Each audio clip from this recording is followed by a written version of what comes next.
dahil bawal ka na gumamit ng washing machine. Yan na. Dito na lang tayo sa loob ng kwarto magsampay.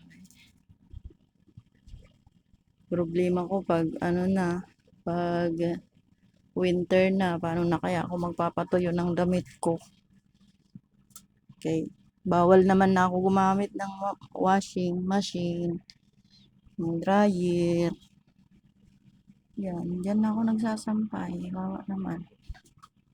Diba? Yan. Siguro, pag na lang, pag winter, wash and wear na. Para kahit isang linggo nandyan na yung damit ko. Bago matuyo siguro. Dahil yung kwarto.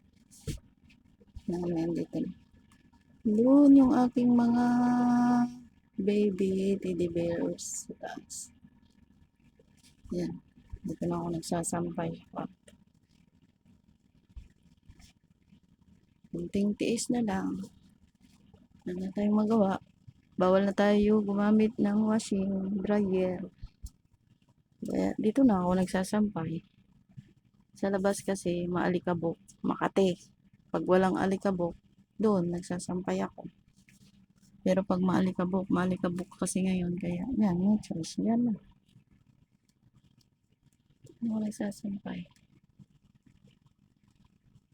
Mga ilang araw na yan sila. Hindi pa masyadong tuyo. Pang 2 days na yan. Hindi pa masyadong tuyo. Nandito sa loob kasi ng kwarto.